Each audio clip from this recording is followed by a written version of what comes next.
Welcome into the Insiders. I am James Ham here on ESPN 1320. Joining me, Kyle Matson. Kyle, how are you this morning? I'm doing great. All right. I'm doing much better today than I was yesterday at this time. I think that's the rule. You got to do today has got to be better than yesterday.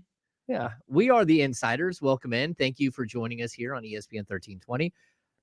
We got your basic run-of-the-mill, spend 2 hours talking about one topic yesterday, only to have that topic dissolve right before our eyes as soon as we went off the air. Nick Bosa is back. Nick Bosa Watch 2023 is officially over. It's all over. It's all over.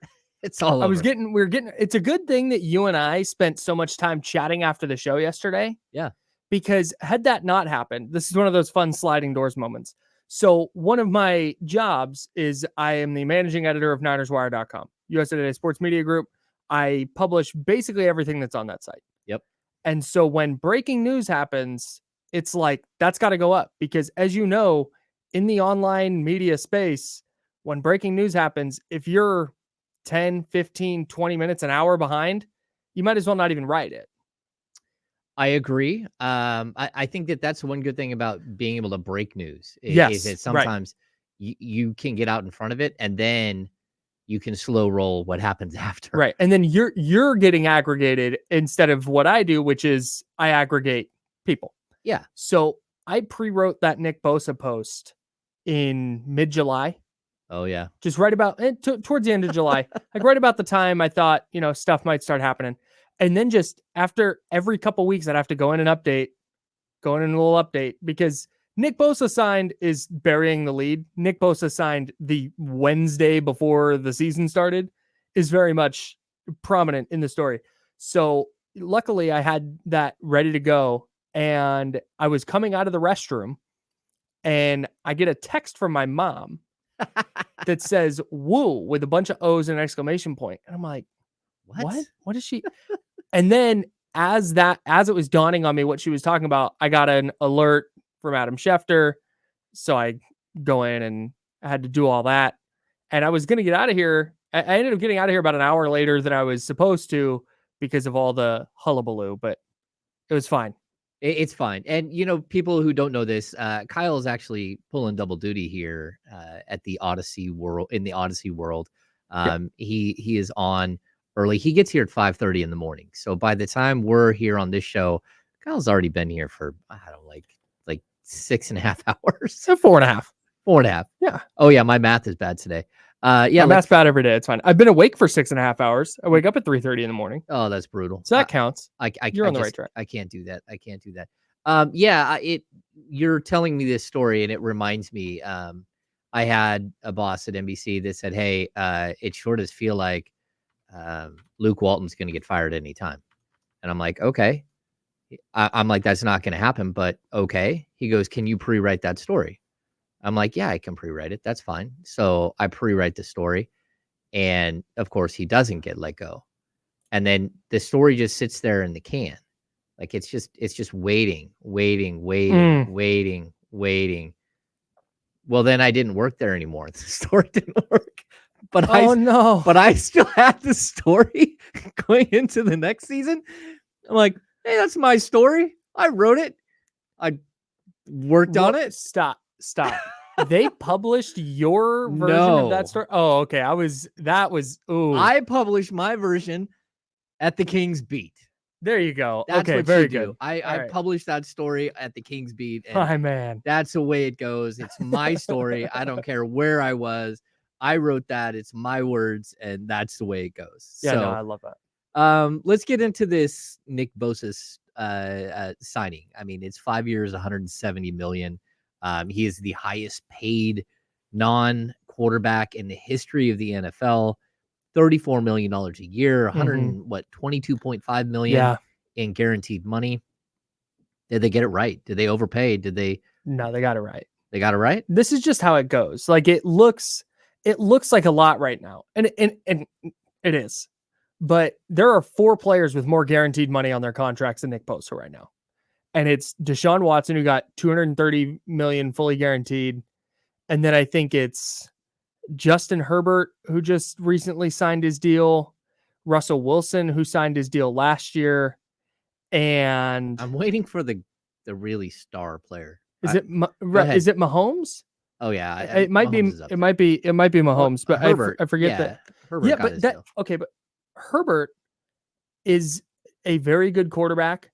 Mhm. He's not the Deshaun Watson's certainly not the best quarterback in the league with his $230 million guaranteed. Yeah. Justin Herbert is on that list and a very good player, but has not worked his way up to where if you're ranking players, he's not going to be the second player in the league when you're ranking them. So contracts are always going to look inflated based on how that player is quote unquote valued. Got it. Is Nick Bosa the 5th best player in the league? No, he's not. But given his value to the 49ers, given the position he plays, that he completely upset and reset the market, which is what it was going to take. Like that's what it takes to land a star edge rusher. And the next one who gets signed, I don't think Chris Jones will necessarily eclipse this mark because he's almost 30. Yeah.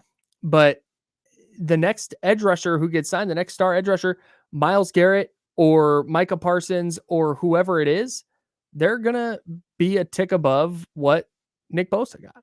Yeah, that's intriguing. So it always reminds me of the Jerry Rice clause, right? So he had it written into his contract that he would always be within the top 3 at the wide receiver position. Mm-hmm. So when other players got raises, he would get a raise. It was smart move. It also reminds me too, like what you're saying, this is just the beginning, right? And when we look at like Major League Baseball, I remember like in one summer, Ricky Henderson becomes the first $2 million player ever. And then right after Ricky Henderson, Kirby Puckett becomes the first $2.5 million player. And then the summer ends with Jose Canseco becomes the first $3 million player. And it boom, boom, boom, boom. It all lays out in one summer. And this is kind of what you're talking about. Like he's setting the standard for what's going to be next season. And it's pretty startling. I was mistaken. Lamar Jackson is the other player on that list of the most guaranteed money in the league. Patrick Mahomes is 16th on the list right now. Whew. But again, that's guaranteed. Patrick Mahomes signed that $450 million contract with $63 million in total guarantees. He's going to see more than that $63 million. I think it's possible. They've told Patrick Mahomes, like, we'll give you whatever money you want, but your brother's got to go away. He can't be here anymore. Like, yeah. We're done with the TikTok, which is fine. Yeah, we're done with the TikTok. Let's go. I'm not sure I've ever seen anybody who's gone from, because I like to give people the benefit of the doubt. Yeah, like I really do. I don't. I'm pretty judgmental. Like, that's fun. It is what it is. As long as you're self-aware about it, of course. But I really do try and give people the benefit of the doubt. I try to see the good in people, like, second chances, all that. Like I'm there. I'm with you. Yeah. It's so rare that a person comes into my conscience and so quickly hits the I'm out on that dude or woman. I'm just out on that person. Yeah. Jackson Mahomes made that TikTok dancing on somebody's a dead player's number. Was it Sean Taylor? Yes, I believe it was in Washington. Yes. And he's dancing on it. Clearly, it wasn't like he was trying to be disrespectful, but it's like, wow, that guy has no self-awareness. What a dummy. Yeah. But, whatever. He's 22. He's just fine. He's a product of his generation, whatever. But then he just kept finding his way into headlines. Nah, man. I'm just out. We're done on him. There's not enough deeming Jackson Mahomes qualities that I'm aware of to want to be in on Jackson Mahomes. I think the only one that I see is that his brother is Patrick Mahomes, who wins me Super Bowls in fantasy football. That's fine. That's the only redeeming quality I've seen. So, okay. So Bosa gets paid.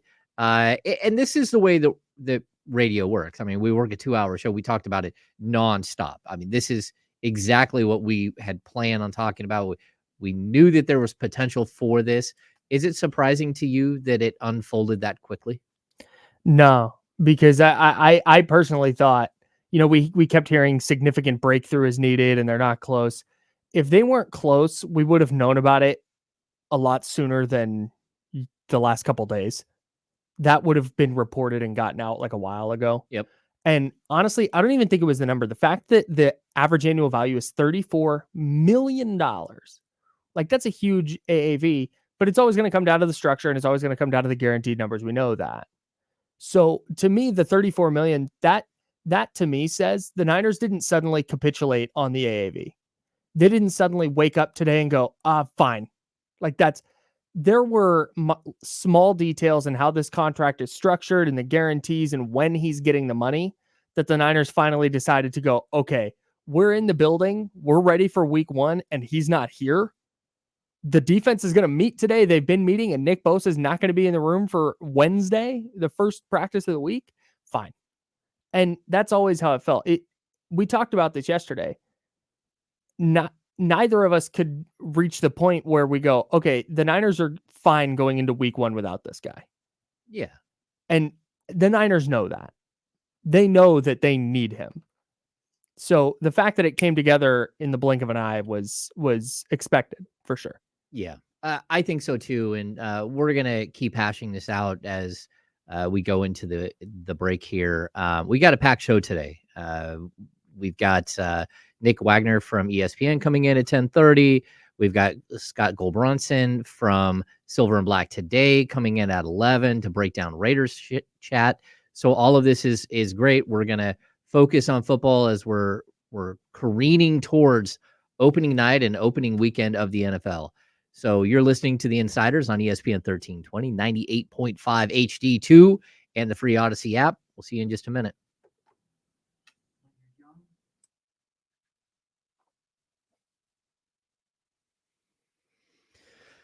Hello, everybody.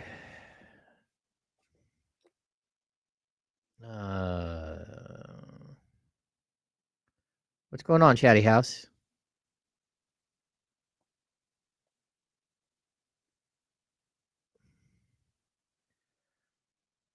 We do have some, I don't know, maybe we don't have opening music. I don't know. We got to work through all this stuff.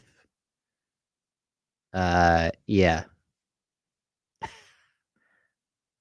Yeah, I did. I did not almost slip. That was just too much coffee.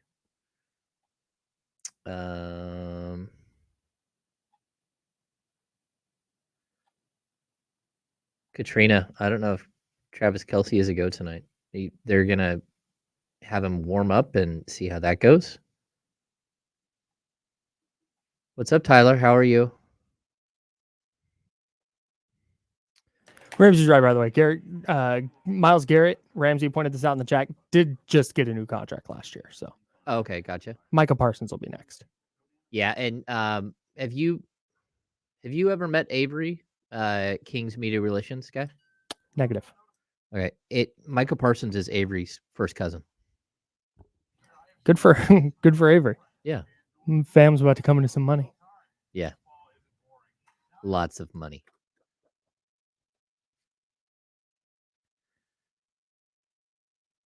Yeah.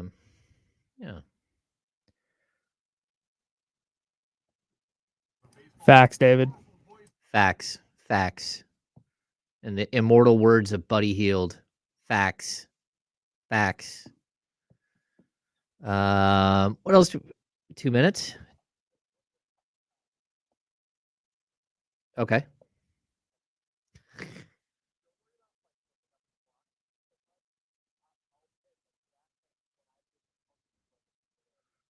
Oh, yeah. Yeah, no, I got you. It's right in line. It's right above you. Yeah, it's no big deal. The thing I was working on was looking at the right timer. Yeah, the segment timer versus I'm like, I don't know what that is. And then I'm like, oh no, I need to just worry about the time. Yeah.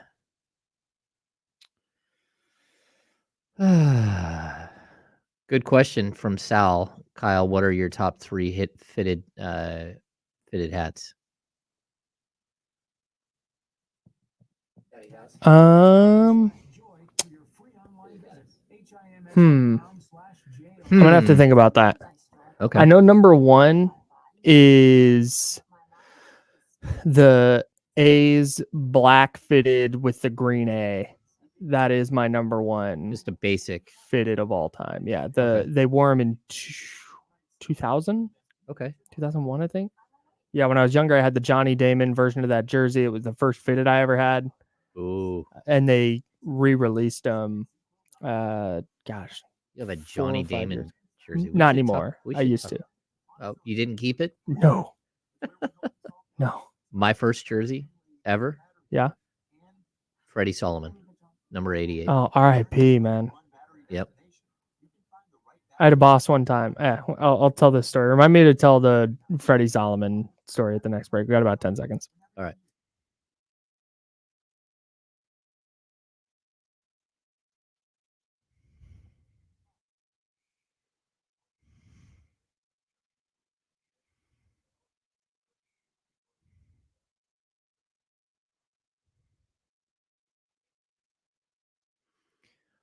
Welcome back into the Insiders here on ESPN 1320. We've got so much to talk about today. The Bosa thing is still going to be like top at everyone's list. But we're starting to see power rankings come out for the season. And Kyle, I just wanted to get your take on this. Bo Wolf of The Athletic. Yeah. He does his power rankings to open the season. And he has the San Francisco 49ers at number 10.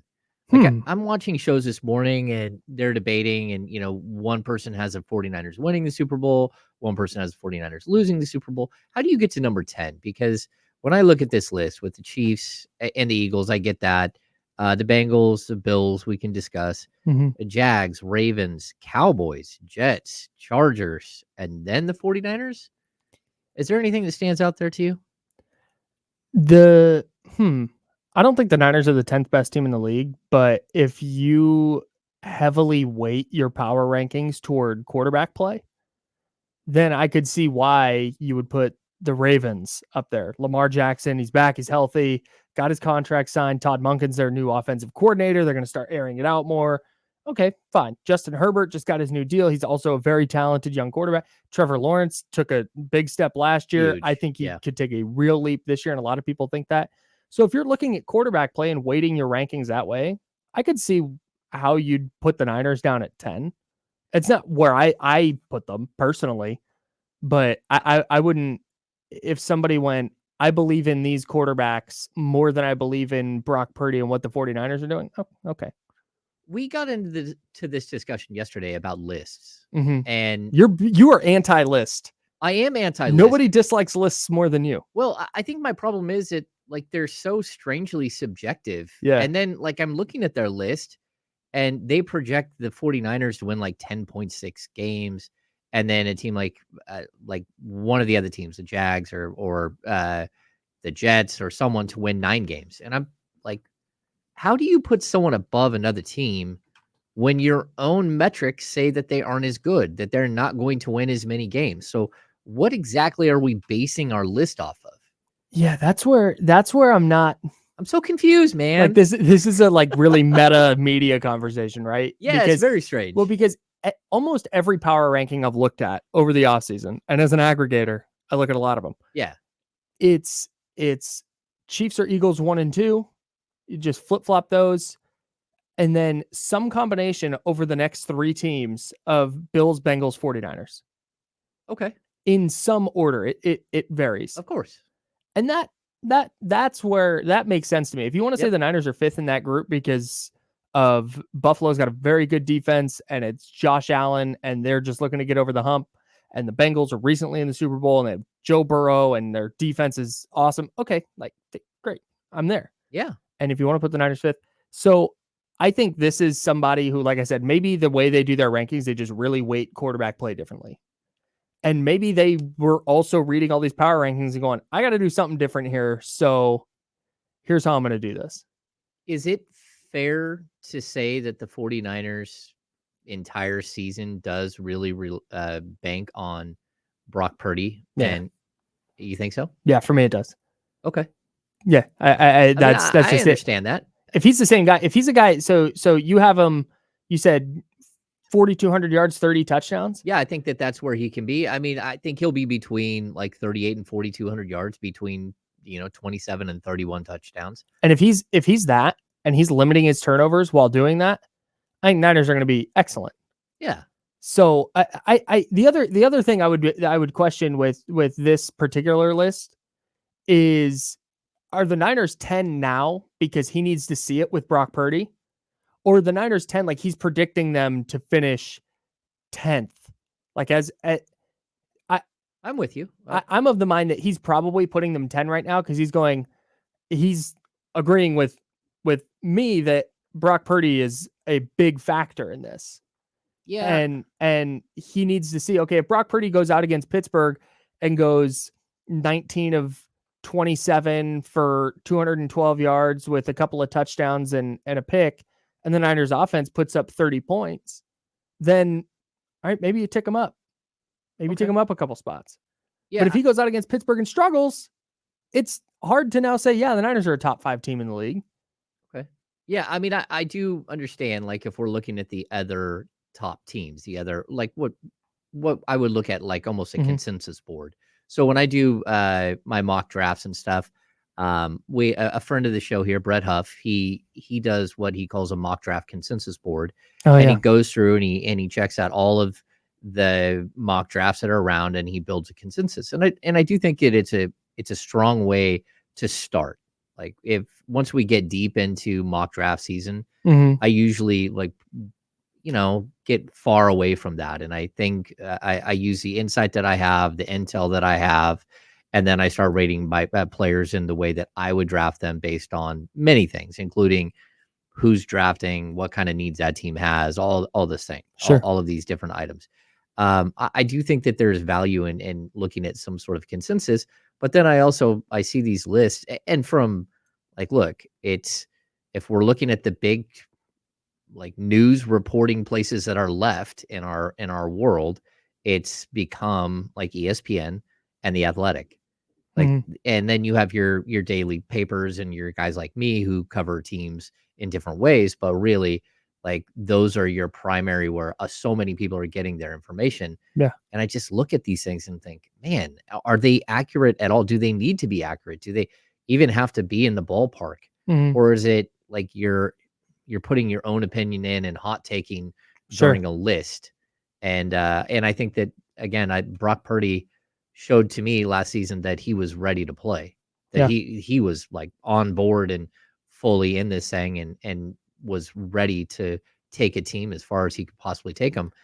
And I just don't understand, like, how that doesn't translate at all. I will fully admit he's the 5th best quarterback of the top 5 teams. Yeah, by like a lot. By a lot. But here's Lizzie brings this up in the chat at youtube.com/ESPN 1320 if you want to hop in there.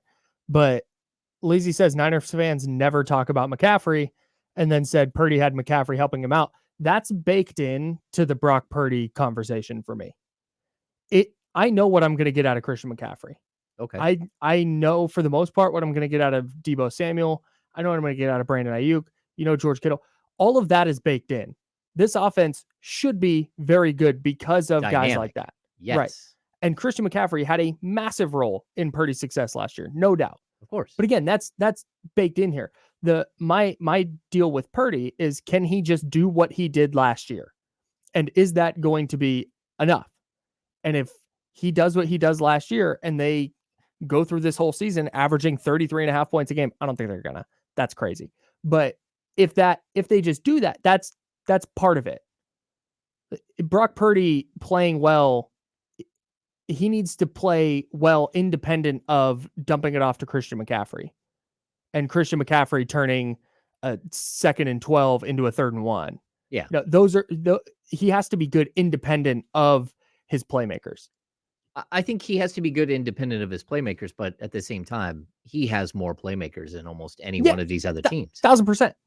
And I think that's why some people knock him down a peg when it comes to ranking quarterbacks, for example, because they're going, look, yeah, he made some nice throws and he completed 80% of his throws into the intermediate area of the field last year, which is a bananas number.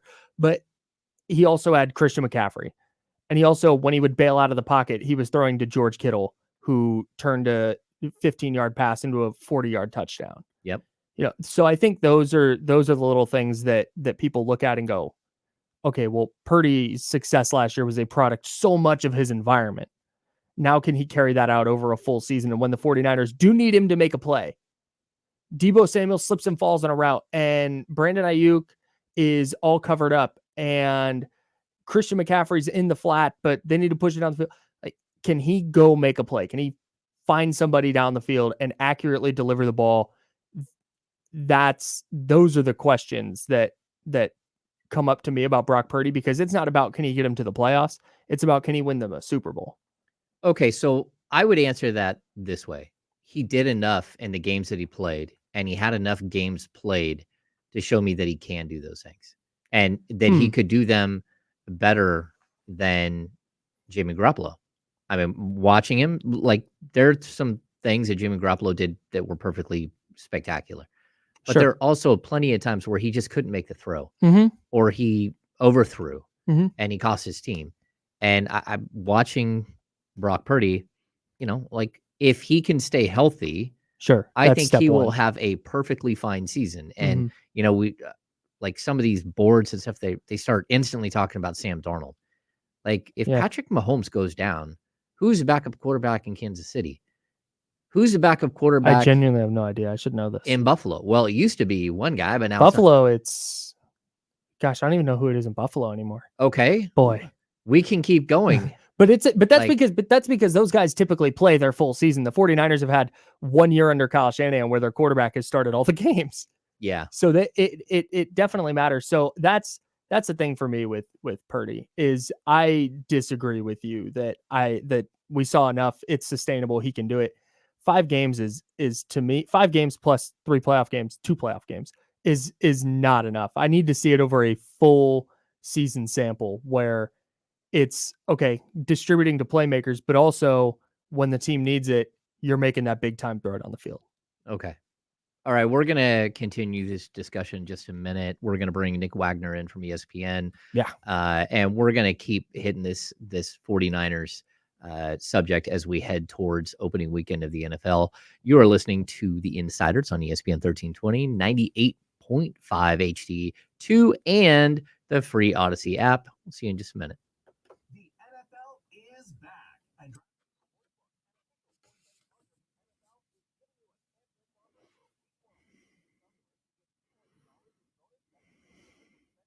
$5 on any NFL game. Plus, all customers can take advantage of 2 new offers. Mitch Trubisky was with the Steelers last year.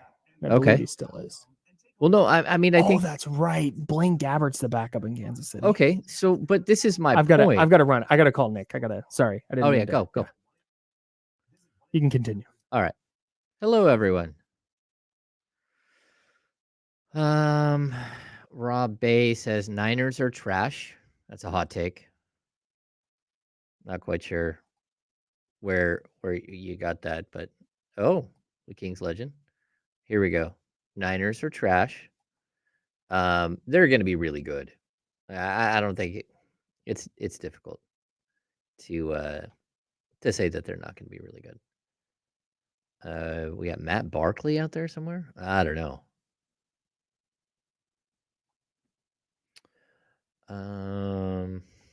Let's see. Yeah, we don't have any. I did not bring the fedora today. How's the back ham? David, it's doing okay. 2 hours is much easier than 4. That's the biggest thing.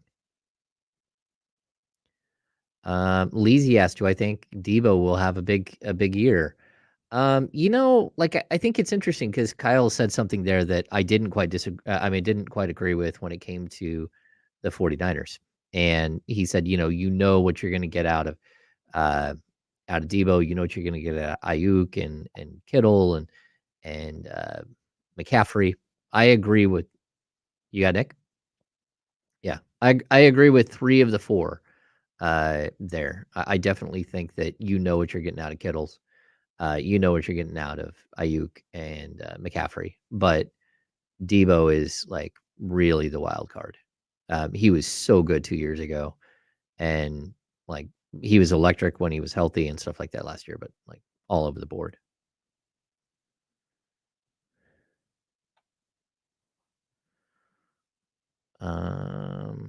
Will Ayuk hit 1,000 yards receiving this season? Yeah, I'd peg him for like 1150 and 8 touchdowns?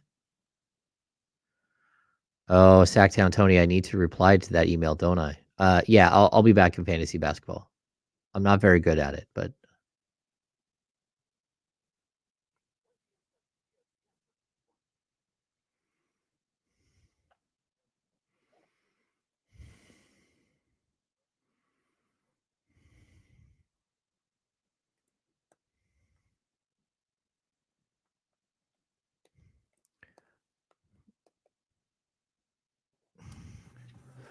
Welcome back into the Insiders.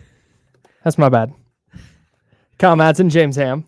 I'm learning how to get a guest on the phone because we're going to talk to Nick Wagner, ESPN reporter, covers the 49ers, and does a great job in doing that. Nick, thanks so much for taking a few minutes. I know you're probably super busy today, but thank you for taking a few minutes to hop on with us, man. Oh, well, of course. I've got to say, and first of all, congratulations to both of you guys on the new show. But James, I don't know you, but I'm happy for you. I just want to make that clear. But Kyle, man, it's so cool to be on the air with you on your show, man. You have earned this. You are a good friend of mine. I know all the hell you've been through over the last few months, and you deserve every bit of this. So not to get sappy on you guys, but this is cool for me to be on here and getting to kind of bask in this with you because you've earned it, my friend. Oh, perfect. Checks in the mail, and we'll talk to you next time. Thanks, man. I didn't say you were good. Congrats on your terrible new show. So Nick, Jake Moody, your thoughts? No, yeah, Jake Moody's really happy for Nick Bosa, I'm sure. So. Yeah. Let's talk about that. Nick Bosa deal comes down yesterday. 5 years up to 170 million, 122.5 million guaranteed. What does this mean for the 49ers, I guess, kind of moving forward, both small picture this year and then big picture? Yeah, I think first of all, it was interesting because Kyle Shanahan, as the season gets closer, you cover him for 7 years. As the season gets closer, he always gets a little tighter as the season gets close, right? Like the answers in the press conferences are less expansive. He's a little less loose and things like that. He came in with the biggest smile on his face yesterday and was basically giddy for that entire press conference. And the thing is that kind of permeated the entire team yesterday. And you could just tell it was such a huge relief to get this done because I think this is the first time the Niners have felt whole since they entered the NFC Championship game in January, because they went through so much with the Purdy injury and all that kind of stuff too. And so having Purdy healthy and having Bosa under contract were like the two big pieces of off-season business. I think a lot of people would have liked to have seen them finish that business much sooner, but getting them done, I think, is a load off for this team. And I think they feel like they're locked and loaded now to make a run at this thing. So that's kind of the short term. The long term, to me, I wrote about this yesterday. I think what's interesting is people forget Nick Bosa is only 25 years old. And this is a team right now that has an older nucleus. So guys like Kittle, Armstead, Trent Williams, Kyle Juszczyk, even Debo's getting up there a little bit. That's the older nucleus that's not going to be around forever. And then there's kind of a younger nucleus, which is guys like Greenlaw and Ayuk and Purdy, if all goes well. And I think Bosa and Fred Warner are kind of in the middle of those two, and they have to kind of be the bridge that keeps this train rolling. If this team is going to sustain success, which is what they say is their goal long term. So I think getting Bosa signed is huge because he can do that both with his performance, but also in kind of the example that he sets for those younger players. Yeah, Nick, I think that's a good place to start too. The window here, it feels like, they've been knocking on the door the last couple of years. They haven't been able to get over the hump, but it seems like they have a pretty great window, especially now that you have Bosa locked up for 5 years. How much does that sort of help to have the stability of one player that can anchor your defense and kind of push you forward with the hopes that a guy like Purdy will step up and become that sort of offensive anchor as well? Yeah, and you touched on it there. I mean, so much of what the future holds is going to depend on Purdy, but getting Bosa signed is significant because you would argue that it is the second most important position in football is the guy who can knock down the quarterback after quarterback. So Bosa checks that box certainly.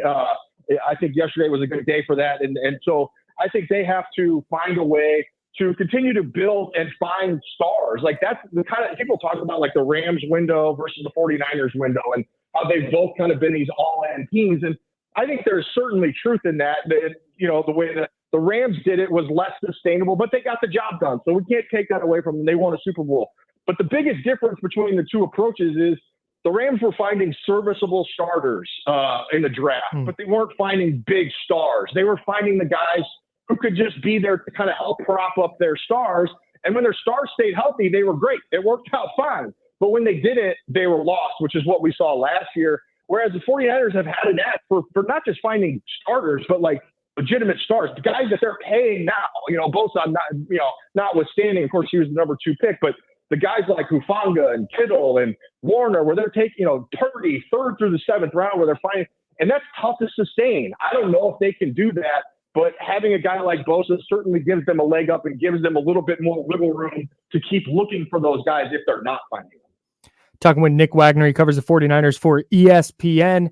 Now, Nick, you reported last night that Bosa was in Florida, flying to the Bay Area, got in last night. He's supposed to be in there today. And I knew some more information on top of that as well. But is he set to practice today? And if he does get in practices Thursday and Friday, how much do you think he plays on Sunday? Yeah, my understanding is he is going to practice today. He's going to practice tomorrow. The Niners were going to make a determination on if he plays, which I think is just academic. I think he's definitely going to play. And then the question would be, like you said, how much? And look, Kyle Shanahan, it kind of was a viral quote yesterday. It was pretty funny. He said, unless Nick comes in with a beer belly and that kind of thing, that he's probably going to play on Sunday. Well, we saw Nick Bosa arriving on some late night videos. He certainly didn't look like he had a beer belly to me. So I think he's definitely going to play. It's just I really don't know that they're going to limit his snaps all that much. Now, do I expect him to play every snap? No, of course not. But if he plays, 45 to 50 snaps, I would not be at all surprised by that. And there is, kind of in an interesting coincidental twist here, there's precedent for it. TJ Watt on the other side of the field in 2021. Now, he did a hold in, so he was around. And he was doing some individual drills in practice that year, but he didn't have a contract. He signed 4 days before the game, went out and played. I think they played the Bills and beat the Bills in an upset win. And he had 2 sacks that day and 5 tackles and pressures or something like that. So I wouldn't be at all surprised. I think guys like that are just built in a way that they don't necessarily need all that build up. So I wouldn't be at all surprised if Nick Bosa goes out there and plays and has a good day on Sunday. Nick, in order to make this deal happen, they had to clear a bunch of cap space. And so they restructured the deals with Trent Williams, George Kittle. What exactly does this mean for the future of the San Francisco 49ers? How much does this hurt them and their ability to be flexible and do the things that they need to maintain and to sustain this run? Yeah, I think what you saw yesterday with those restructures is just the beginning of more restructures to come, honestly, James, because I look at their situation going into next year. We don't know exactly what the salary cap is going to be, but over the cap projected at like $256 million. The Niners are already over that, and that was before adding whatever Bosa's contract is to that. So I think we're still going to kind of wait to see if they did anything with Bosa's number for this year. If they increased it, so maybe he gets paid a little bit more up front, has a bigger cap number this year, and they use some of that cap space to do that, or if they're just kind of keeping their powder dry in case there's an opportunity to keep adding to the roster during the season, which is something that Jed York has said he wants to do after having such a good experience with it last year with McCaffrey. So I think they just want to kind of have that available to them this year. And if they don't use it, fine. If they're rolling and they don't need to make an addition, I think that's fine. They can roll that cap space over to next year. Like I just said, they're going to need it then. But the reality of this thing is with the NFL salary cap, you can kick the can down the road as many times as you want. The bills will eventually come due, but the 49ers are in a place where I know a lot of people are freaking out that, oh, Nick, they signed Nick Bosa to this huge contract. They're not going to be able to sign Brandon Knight. Yes, they will. If they want to, they will. I'm not saying that's great business, but it's possible because you can always find ways to create salary cap space, and they're building this thing in such a way that they can. The cap is going to keep going up. They're probably going to keep adding dead money because they keep doing these restructures with void years at the end. So that will come back to bite them at some point. But if the cap keeps jumping in a significant way, they will feel it less than previous teams have. Look no further than the Saints for an example. They've been kicking the can down the road for what feels like 2 decades. So. Nick Wagner covers the 49ers for ESPN, does a great job there. Talked about, you just wrote a big piece about the 49ers urgency to win a Super Bowl. You can find the full link on his Twitter at @nwagner. Nick, thanks so much for taking time with us today. I know you're going to be busy, so get out and do what you got to do, and we'll talk to you next time.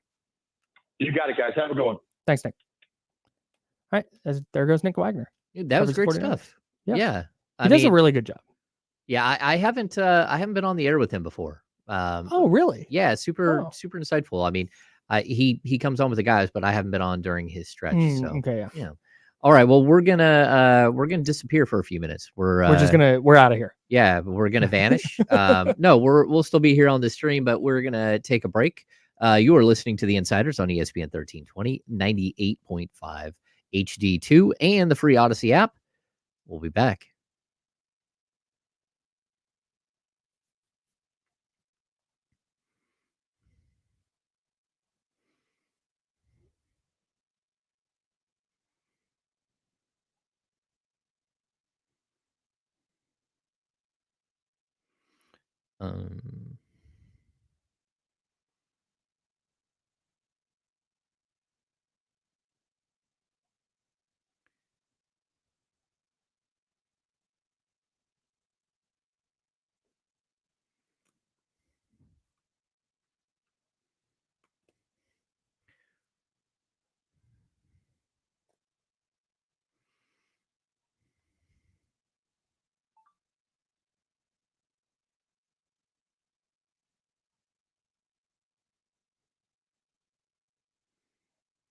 Kyle. I hear. There we go. Hello, everyone. Katrina's asking, Kyle, what size hat do you wear? Yes, you do have to. Go for it.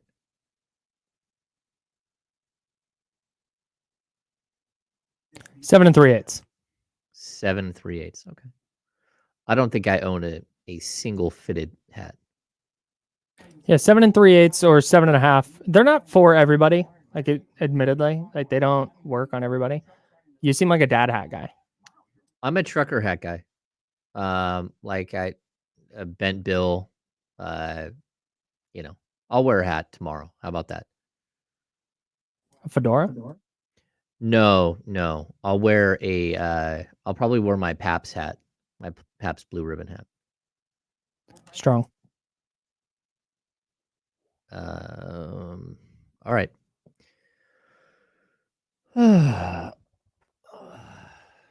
Cool.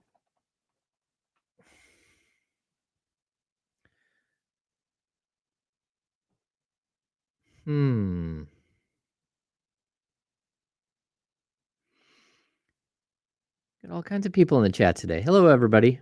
If you don't mind, give us a thumbs up. That helps the algorithm and all that stuff. Fedora Fridays. I could do Fedora Fridays. I will see. Yeah.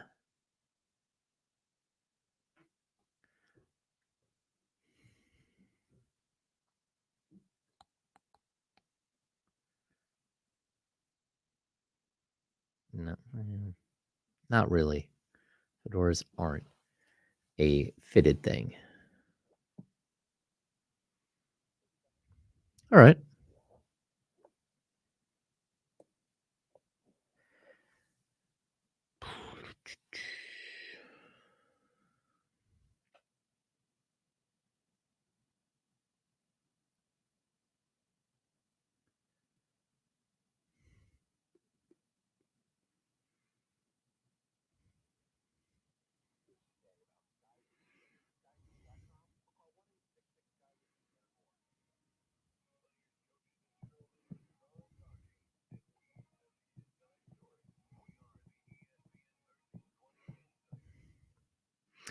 Kyle, we have so much to cover today. I mean, it really does feel like it's a packed show, and these shows 2 hours long. They go so quickly, but I am enjoying this. The Insiders, a 2 hour sprint. That's what it feels I'm having like. a great time, dude. Yeah, this is cool.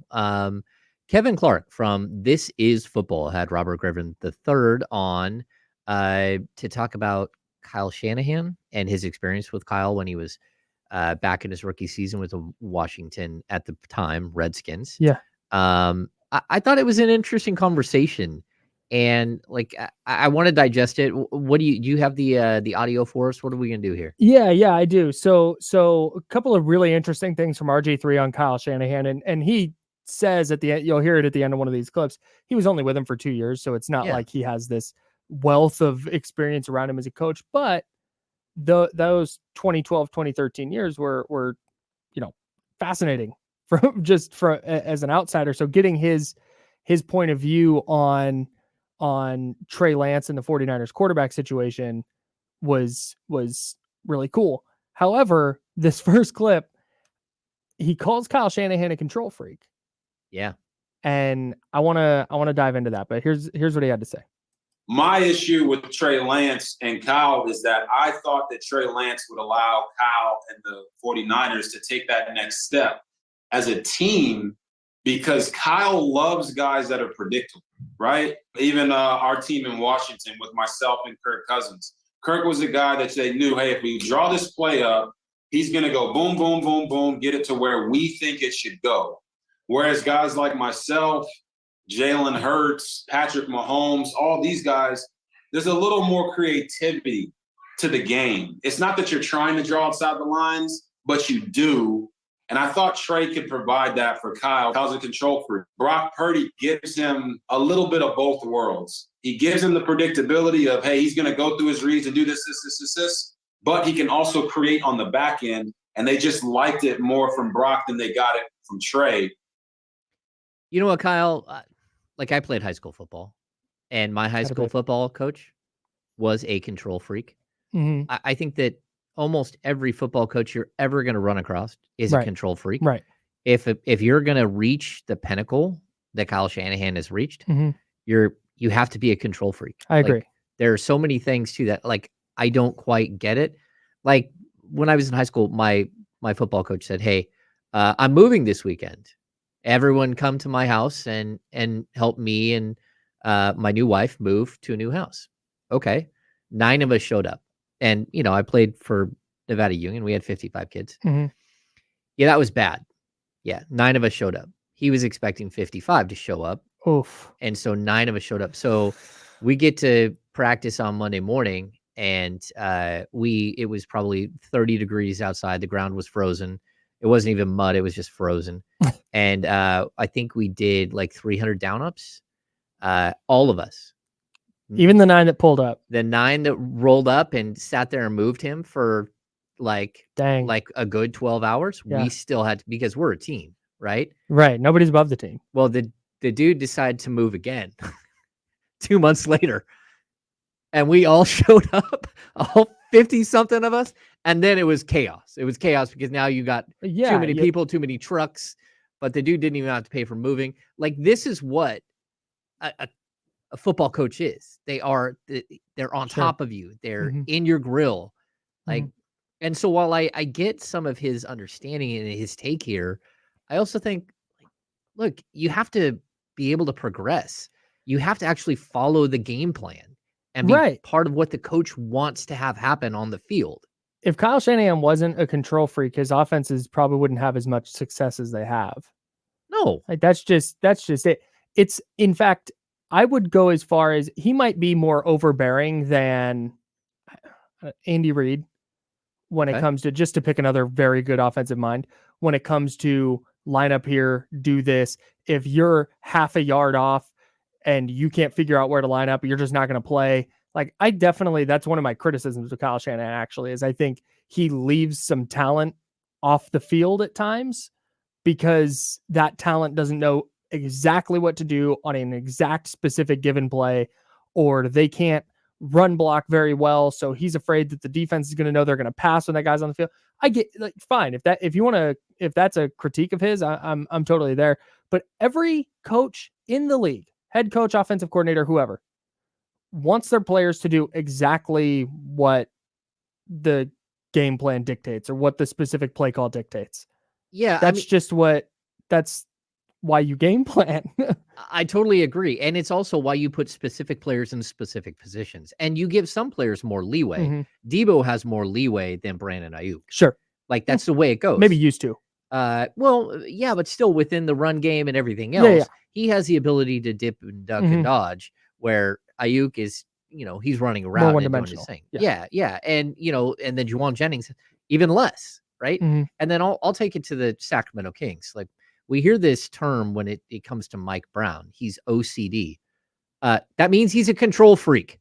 Yes, exactly. But that's okay. Like, when we watch him, like, during a game, take a timeout, angry, he takes a timeout 9 seconds into a game. You don't think he's trying to control something? Right. He pulls aside a guy like Terrence Davis and literally coaches him on the court.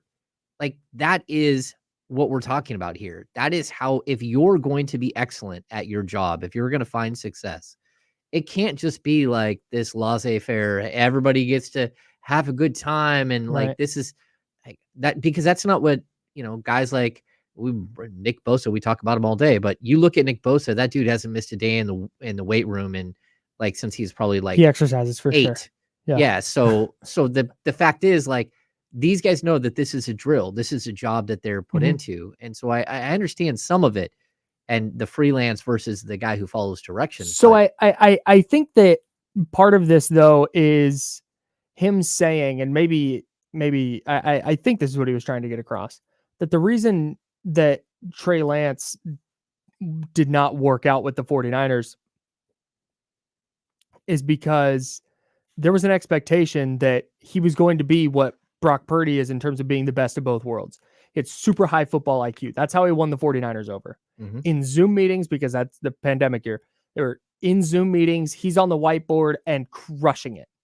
And they went, wow, this kid's brilliant. Not a lot of tape, but he's going to get the offense. And then that just didn't quite translate all the way in the limited reps that he got. And so there was way more freelancing than Kyle Shanahan was comfortable with. Now, if that freelancing had turned into, and this is where I would push back a little bit on RG3, I don't think it was freelancing or not knowing the offense or not executing the offense.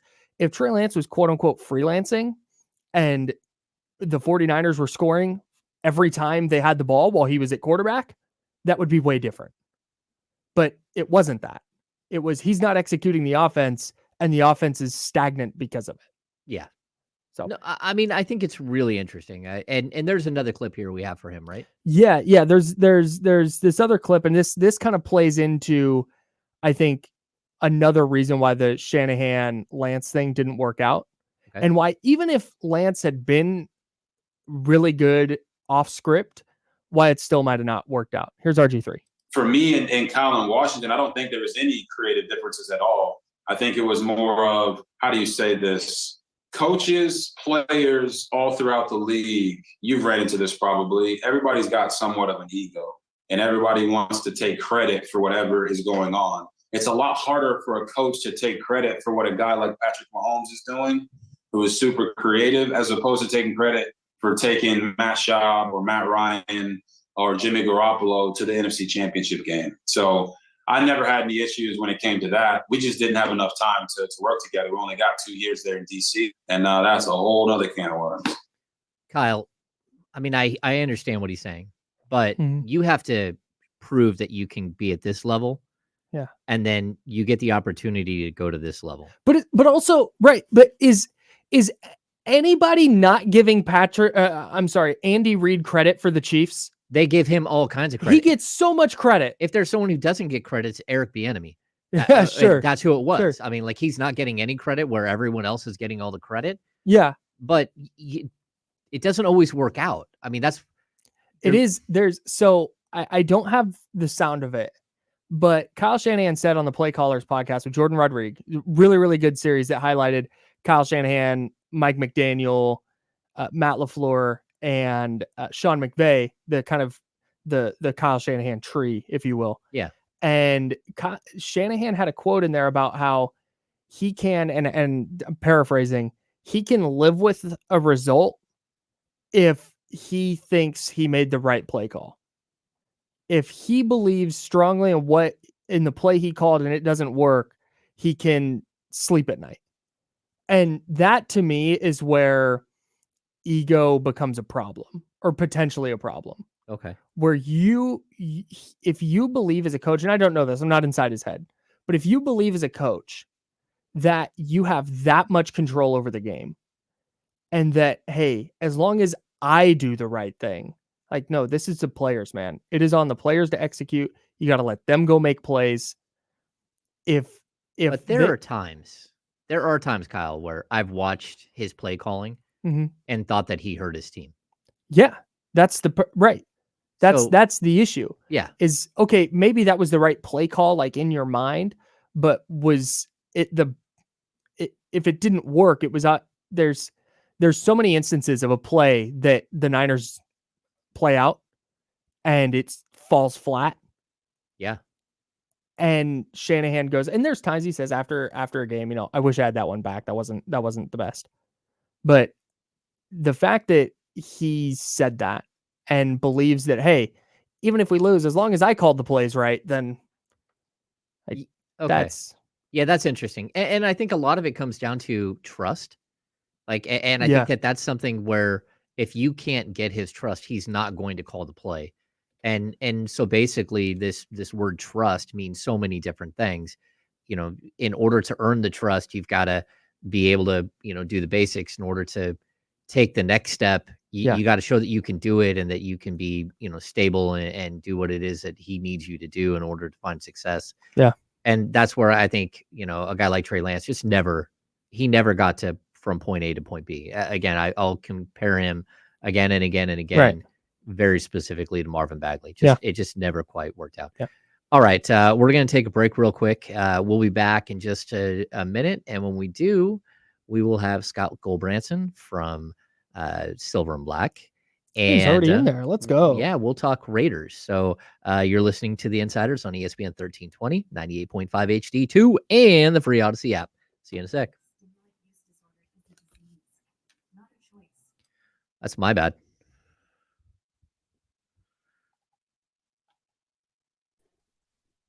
Scott. What's happening, guys? How are you? I'm doing all right. Getting geared up for the first busy Sunday. So I'm going to get my rest the next 2 days. I hear you. Although we're lucky, NFL. I mean, you're covering NBA. You talk about a long season.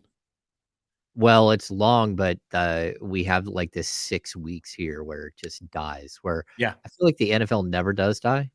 True. Like, like how long do they drag out the mock draft season and draft season? It seems like it's the worst, like, elongated ridiculousness of all time. Yeah. 3 months, something like that. Right. Congratulations on the show, though, guys. Very cool. Thanks, man. Yeah, I'm glad. I'm hoping we work it out where you join us here on Thursdays or Fridays to talk Raiders. Yeah, be happy to anytime you need me. Yeah, that'll be cool. Oh, Kyle's. Well, Echo, it's fine. He's going full Lou Gehrig on us. Yeah, I consider myself. Yeah, today. Consider myself. I love it.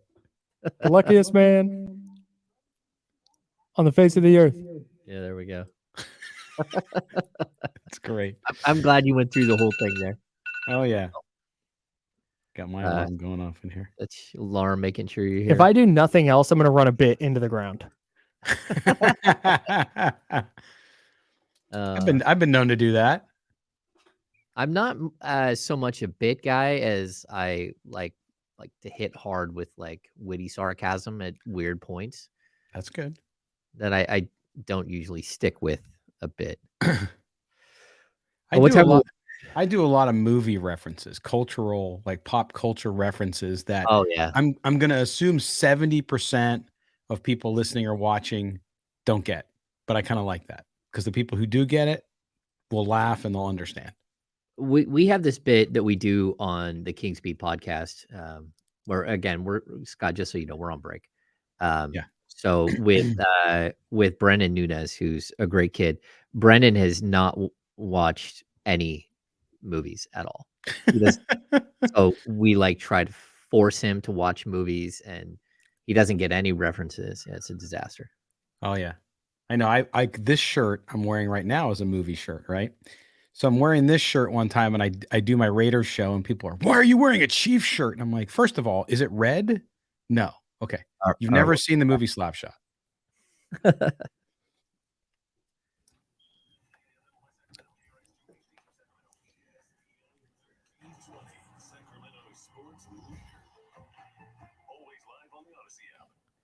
We are.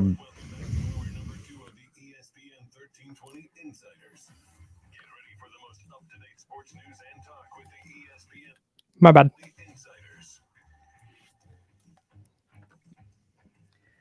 And we are back here. I am James Ham, Kings Insider, here at ESPN 1320, and joining me is Kyle Madsen. And we have a guest, a second guest of the day. We're bringing in Scott Goldbranson from Silver and Black today. Scott, how are you, man? It's good to see you. Doing good, guys. Congratulations on the show. I know you and Kyle are going to tear it up, and it's going to be fun to come on each week with you guys, talk a little bit about Raiders football and whatever else pops up, like echoes and baseball legends and whatever.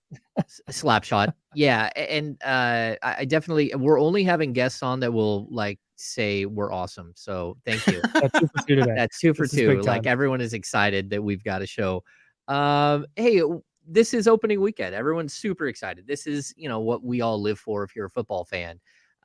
You've got Chiefs Lions tonight. You got Raiders, like big game to open the season. Just where are you at with this this Raiders team, like coming into the season, like this first week? Are they ready? Yeah, I wrote a piece up on sportsnot.com about the Raiders seemingly are very focused. Of course, they had some weirdness this week with Chandler Jones, who seems to be having some breakdown issues and whatnot. And from a human level, you hope he's okay. But they don't seem distracted by that. They seem very focused. It seems that the team a little more focused and I think comfortable going into this season versus last season with Josh McDaniels and his coaching staff were new last year. System was new. You had Derek Carr there. Darren Waller was still there. So these were guys that were holdovers from the previous regime. Now with a lot more of quote unquote their guys in there, it seems like it's just a more comfortable environment. So they seem focused on it. There's a lot of question marks though. I think the Raiders offense is going to be pretty dang good if Jimmy G can stay healthy. That's the big caveat. But other than that, I think all the questions are on defense. Can the Raiders defense move from 28th where they were ranked last year to maybe high 20s at best so that they can stop people and give their offense a chance to keep games in view and in a point where they can win them. You brought up Jimmy Garoppolo, and out here, obviously, with the 49ers, that's going to be a person of interest all season. Did their offense get better by moving on from Derek Carr and bringing in Jimmy Garoppolo? Well, I think you have to say yes, and that's not necessarily a slight on Derek Carr. I think what we now know, based on what Carr said after he left and went to New Orleans, was he was never really comfortable with Josh McDaniels or his system. And it showed because Derek Carr had the worst year he had since 2014, his rookie season. So I think for him, it was good. And I had said midseason last year that I thought an amicable divorce was coming, that, hey, let the guy go try to win somewhere else. He's been part of in the past dumpster fire that was the Raiders organization. And so now he gets a chance to go somewhere else. And then for the Raiders, Josh McDaniels gets to get one of his guys, whoever that was at the time. It ends up being Jimmy Garoppolo. And Jimmy Garoppolo, when he's healthy, is a good quarterback. Is he a top 5 quarterback? Of course not. He's not a transcendent quarterback. He's not a Mahomes. He's not one of these guys who's going to go down in the annals of NFL lore as one of the best ever. But I think he is a pretty good bridge quarterback. I think the Raiders have the next couple of years to decide what they're going to do, who's going to be the quarterback that's going to lead them into a string of winning seasons, which they have not had so far in quite a while. Scott, you're talking about Derek Carr there. And then we also have the Chandler Jones situation. And I think it brings to a larger point. Is there still this weird disconnect with McDaniel as a head coach? And can he get through this? Can he grow and find a way to find balance here where he isn't in these types of situations? Well, I think the Carr situation and the Chandler Jones situation, two very different. Chandler Jones, I don't think it has anything to do, although he's sharing these private texts between him and Josh McDaniels, and he's saying that, obviously he's saying negative things about the organization, including general manager Dave Ziegler. I don't really believe, in every indication that we have, there's no belief that that was because of something that happened, more so than it is that Chandler Jones is going through some difficulties. Derek Carr, different issue. They never listen. The Raiders gave him, Dave Ziegler, Josh McDaniels gave him a new contract last year that included a no trade clause, which wasn't good for the organization. So they went into last year, I think, really believing that they could get out of him what they wanted, and that didn't work out. So that's on the organization, I think, more than the player. So I think that question, though, is one of the question marks heading into the season, based on what he did in Denver. And the only record we have of him being a head coach. So he's got to change that perception, but that's certainly the narrative across the country. And you don't change that unless you show something that you've gone past that and that you have the guys. But I will tell you, in this preseason, in this camp, it seems to me it is a different feel, and the players there all seem to like him very much and seem to be bought in on his concept. Now it's got to translate in the field. When things get rough this season, we'll kind of see how things hold together. Talking with Scott Gulbranson, the host of Silver and Black Today. That's an Odyssey podcast. You can find it on the Odyssey app. You can find it wherever you get your pods. But Scott, the Raiders drafted Tyree Wilson out of Texas Tech, player I like a whole lot. What did you see from him in the preseason, and how productive can we expect him to be in year one? Yeah, and it's interesting because fans are all or nothing, right? It's like the guy either is God or he sucks, and they shouldn't have drafted him. Fact. Tyree Wilson got a late start to camp. He didn't really start camp until just about a week and a half before it ended and before the first preseason game, because he had that foot injury at Texas Tech. He hadn't been on a football field since last November, and the Raiders knew that when they drafted him. So they took a risk there. But as you said, I mean, you watch this kid on film and you know how powerful he can be. So he played in the Dallas game. He played one series. He showed a little bit of rookiness, right, where he got beat up a couple times, but he also showed his explosiveness and the speed. And you saw that and you said, wow, if this kid puts it together, he's got that capability. Remember, he was a kid who at earlier on in the draft season, people were saying could go as high as 3. Yeah. So this is a really good talent. I think he's going to come along a little slower. Now with the Chandler Jones situation, though, he might need to step in there faster, but Malcolm Kuntz is there to kind of fill the void. But I think, by game 3 or 4, you're going to start to see him get a lot more snaps. And so I think there's a little bit of patience Raider Nation needs to have with him. But I think by midseason, you might see him reach some of that potential that we all saw as we were building up to the draft. Now, Scott, this team wasn't very good last year. The predictions aren't very good this year. 5.5, 6.5 wins. What is it that you're expecting, though? You don't have to give me a win total, but yeah, do you think this team has an opportunity to start to climb out of this hole that they've dug for themselves, or is this going to be another sort of wait and see season and hopefully things work out? Yeah, early on, right after the draft and some of the free agency moves that they made, I picked them to win 8 games. So They picked 6. They won 6 last year. Now, remember, last year they won 6 games, and this is an indictment on Josh McDaniels, I think, a lot, which is they blew 5 double-digit leads in the second half. Okay, so that was terrible. They could, if they would have won 3 more of those games, we're having a much different conversation, because then they would have won 9. They might have missed the playoffs, but they might have won 9 games. So I think 8. I think a ceiling of 10. You never know how things go in the NFL. AFC West, as you guys know, is going to be brutal, with the Chargers, a better Broncos team, and of course the Chiefs. We'll see how they roll out tonight, even without Travis Kelce. I think we'll see. But either way, I think the Raiders looked at this as a 2-year situation. Okay, you can't go backwards this year, but the progress forward, if you can go ahead a couple games and then build your defense again, because you can't build it overnight, and do that again next year, then I think you're going to have an opportunity. This team will have an opportunity to be in that wild card race. And if things go crazy this year, they could even probably sneak in. It's just going to be tough. The whole AFC is just stacked. Is it a situation where if they miss the postseason, they are looking at moving on from Josh McDaniels? You know what? I know a lot of people would say that and think that, especially after what happened last year. I don't think so. I mean, you guys know you're up there. what has been the problem with this Raider organization for 25 years? And that's a revolving door. Now the Mayock Gruden situation, for all the reasons you guys know about, was different, and not on Mike Mayock, but the John Gruden one, obviously very, very strange and crazy.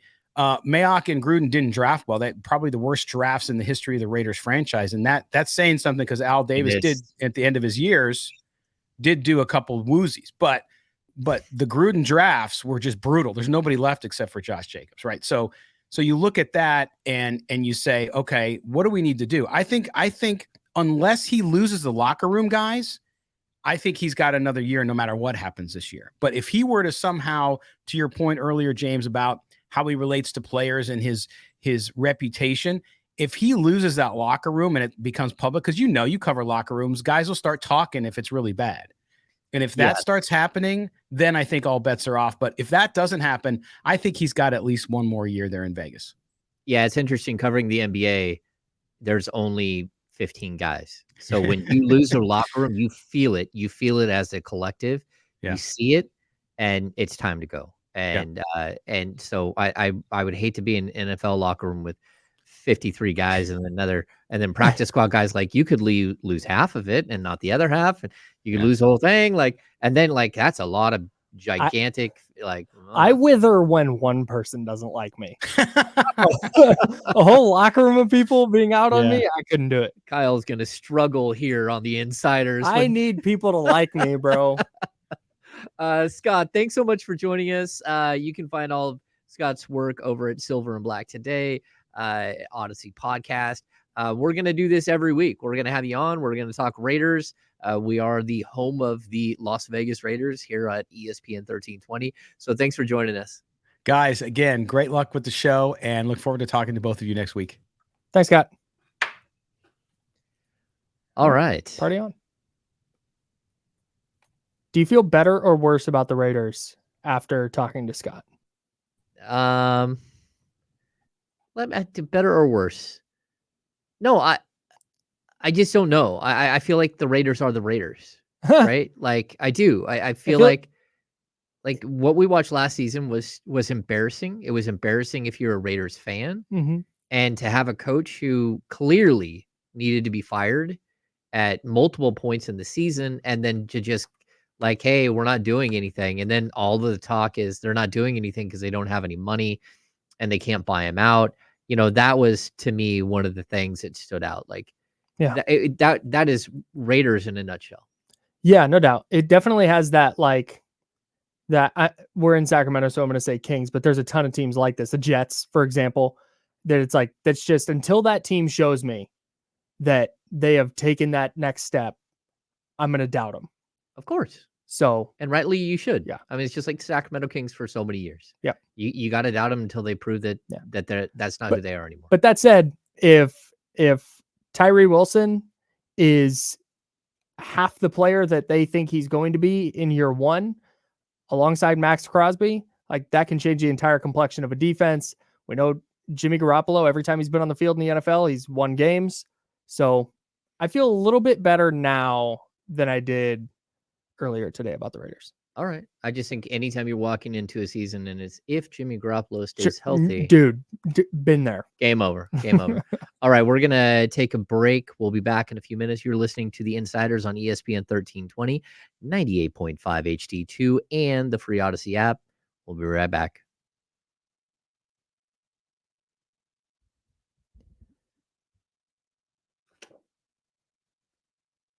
Yo. That was my bad. The transition out. Oh, getting Scott out of the chat and stuff. That's fine. I'll moving forward, I'll make sure to. Oh, cool. Yeah. No, I meant we finished with Scott and then it was radio silence. So, oh, yeah. No, I'll make sure to pick it up when we have a guest on the stream while you do all that. Okay, cool. Yeah, cool. All right. Scott is a great guest. I agree. We're going to have Scott on once a week to talk Raiders, and he really does know his stuff. And, I'm not the biggest Raiders guy, and neither is Kyle. But we do know, at least what's going on, a little bit. And I appreciate, damn it. I appreciate that, he clearly like knows the team and likes the team, but he's objective about it. Yeah. Yeah. I've never understood Raider fans. Like I have to be honest. Like I've made this point, Kyle. I don't think you were on, but like if the A's moved to Las Vegas, when they moved to Las Vegas, I don't think I'm just done with the A's. I know I'm done with the A's, but I think I'm done with baseball, which is hard because that's my team. I mean, that's my sport. But like it's really, I don't understand Raider fans that follow a team to LA and then back to Oakland and then now to Vegas. And I mean, I guess it's only 9 weeks of a season and only on the weekends. And there's precedent that they've left before. Well, yeah, but I don't think that having the precedent that you'll leave the city that has embraced you should be a precedent that actually helps you. Like, I don't know.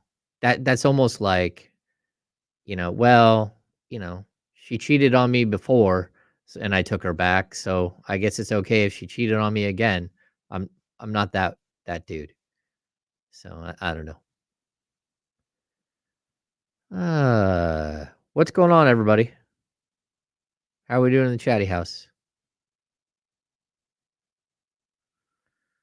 If you're in the chatty house and you don't mind, give us a thumbs up.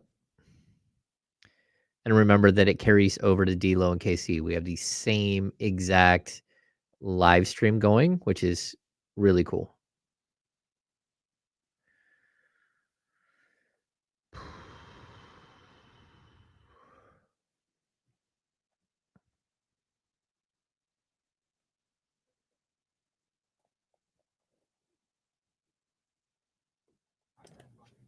I have no idea what was happening in the chatty house during Scott there, but Ramsey talking about never ordering burrito bowls from Chipotle was really funny. I think John Bull's part of that. So you John can Bull. punch John Bull in the face next time you see him. John at Chipotle ordering a burrito, and I'm in there giving him a knuckle sandwich. That's right. Pow. 4 seconds.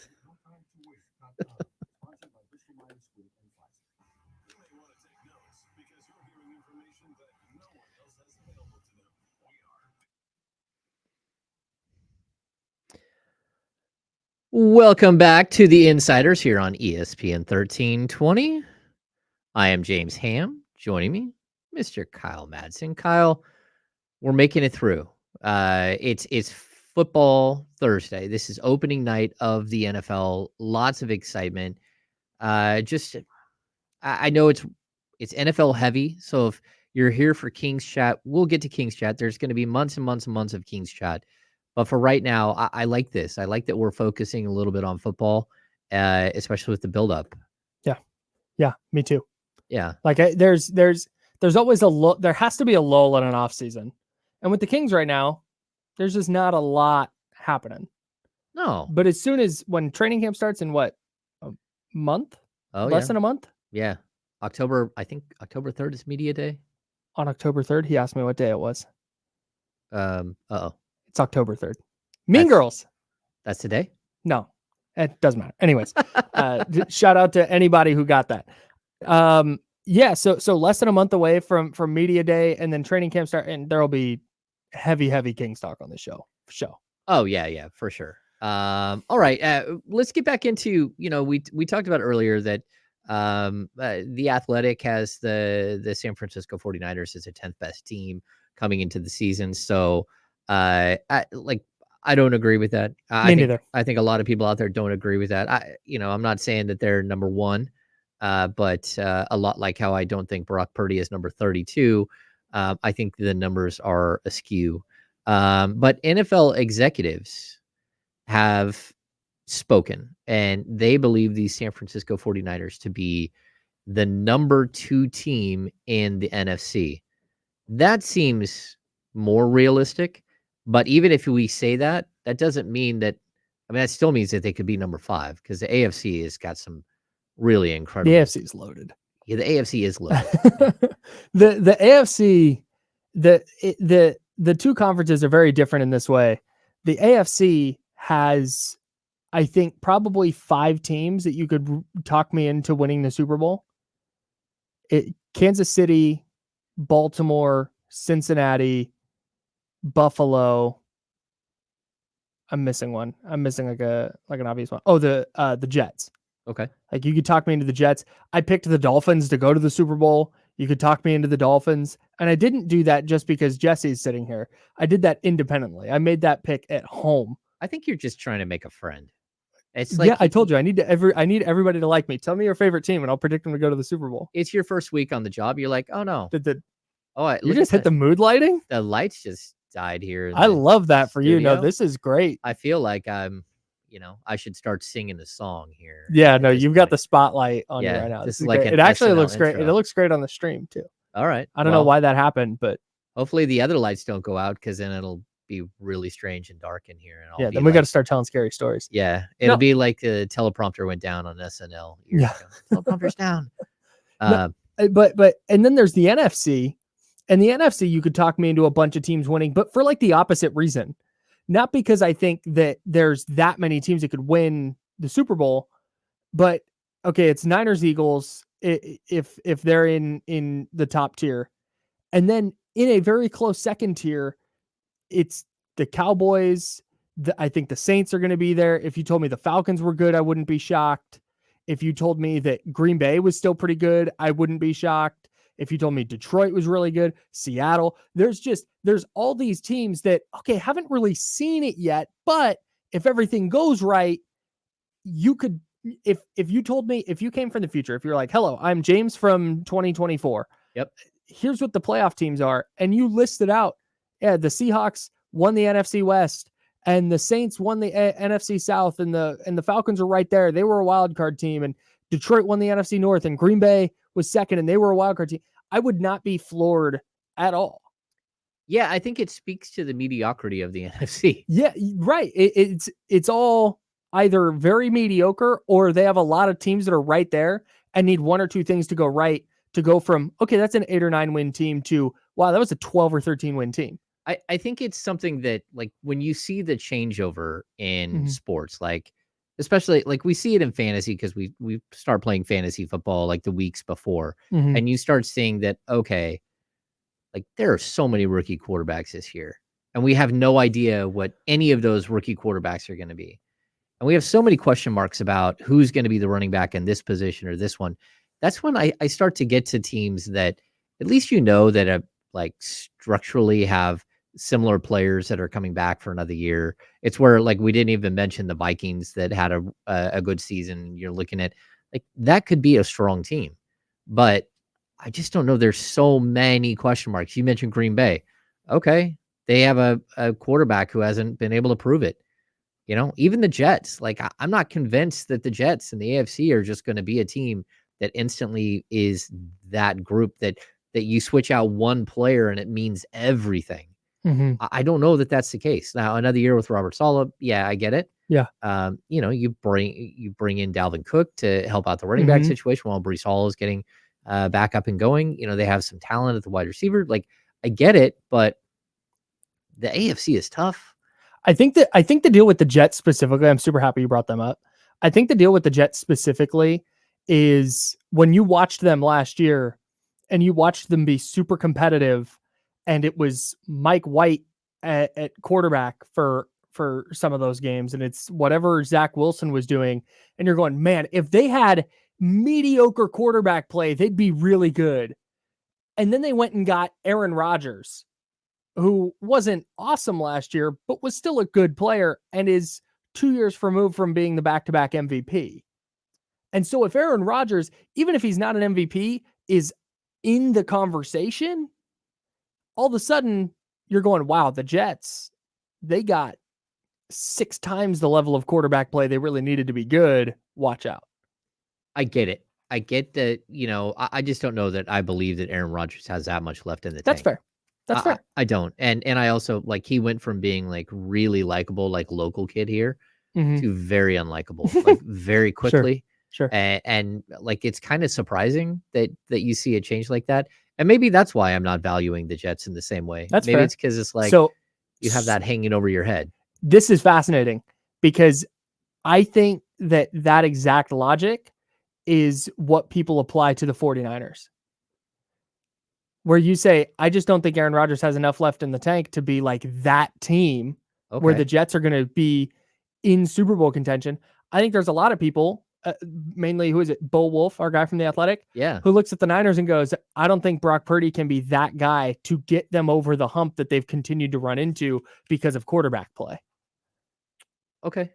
I'm not saying like you're wrong or anything. I just think that's the logic is kind of the same. No, I totally I see what you're saying. I just think that every time I look at like the question mark about Brock Purdy, it's like, oh, well, then Sam Darnold will take over. And we all know what that looks like. And it's like, okay, we can go through each of these teams. And if someone gets hurt on a Sunday, which happens every Sunday, someone gets hurt, and it's a quarterback for one of any of these teams, they're all question marks from then on. The wild thing to me, I'm with you on that's always been my thing. When you lose your starting quarterback, to me, your season is probably over.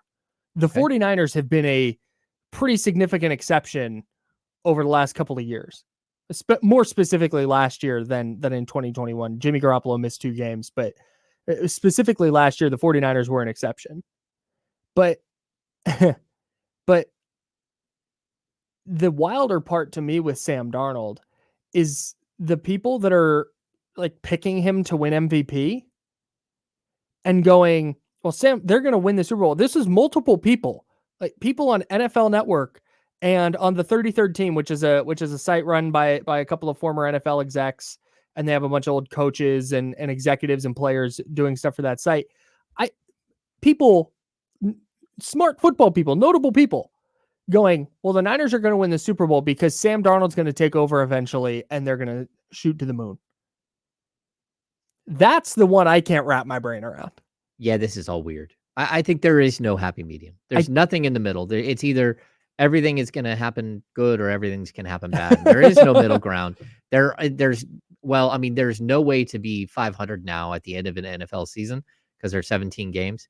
Yeah. So we're either it's 9-8 or it's 8-9. Either you make it or you don't. Poor Jeff Fisher got out of the league a little bit too soon. That's right. All right, we're going to take a break. You are listening to The Insiders on ESPN 1320, 98.5 HD2, and the free Odyssey app.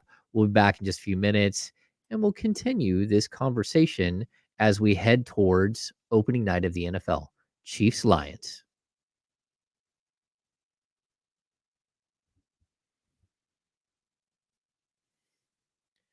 I'm going to get up and fix the lights.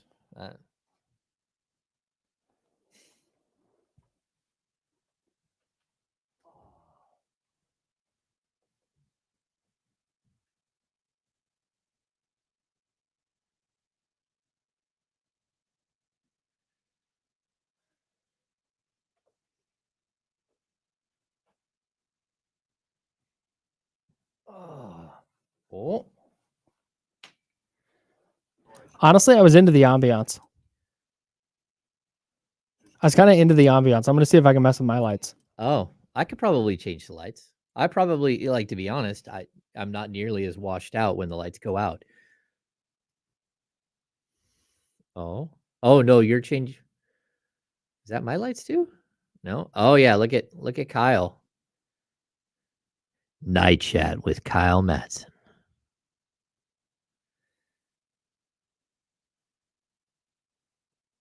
All right.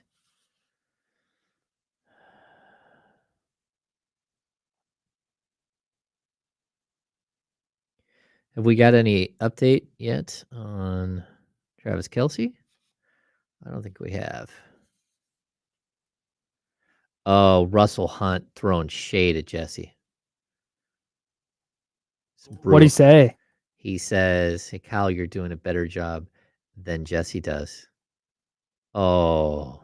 That's okay. Two things. Sick burn, Russell. One, that's objectively false. Two, if Russell really believes that, then Jesse, I'm doing everything Jesse tells me to do. And when I have a problem, I look to my left and I go, he's a puppet. I shrug like this, and he goes, hey, you gotta do this. Oh, that's amazing. Allison asked, Insiders Fantasy segment someday. Someday is tomorrow. Yeah. Fantasy Friday, Allison. We're gonna do Fantasy Friday with. Do we have a time on that yet? For Siddiqui, we do. But we didn't have a whatchamacallit. For us, we'll be in tomorrow at. Let's see. 1 minute. 1 minute. 10:30. 10:30. Yeah. Okay, now Russell's spitting facts. Don't read what he said, but now he's talking. Oh, Russell. Russell's just in here stirring the pot. Come on now, Russell. Russell woke up, ripped a couple lines, and was like, "Let me get in the chatty house, baby." 30 seconds. Every time I think of Russell, I think of Wilson? Westbrook. Fat Albert. Oh. Russell. That'll be interesting to see historically. Like Russ in 30 years. Does that mean Wilson or Westbrook? Oh. Oh, I have another one of those. Hang on, 5 seconds.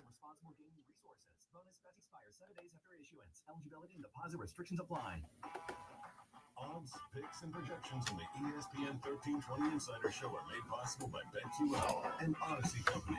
Download the BetQL app today.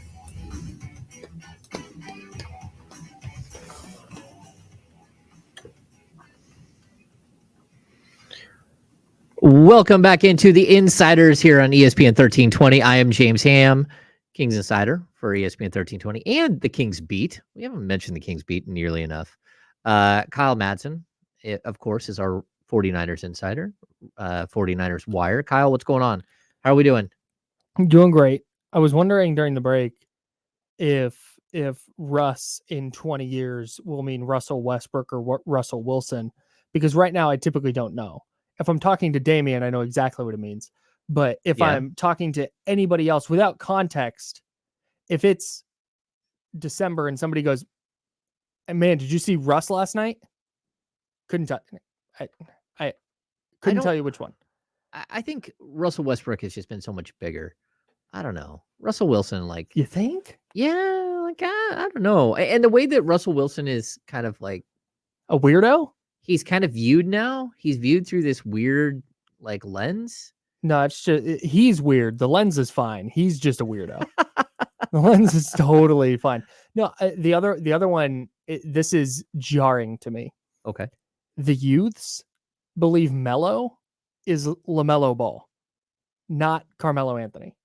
Oh. There's like a cutoff. I don't know the exact. The Utes of America? No, not people at Utah.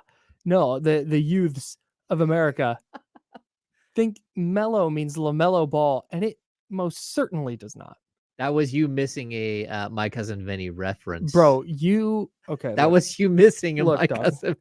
When you mentioned the Utes. You mentioned the homie Brendan Nunez earlier. All right. Brendan Nunez has not seen any movies. There's a chance he's seen more movies than I have.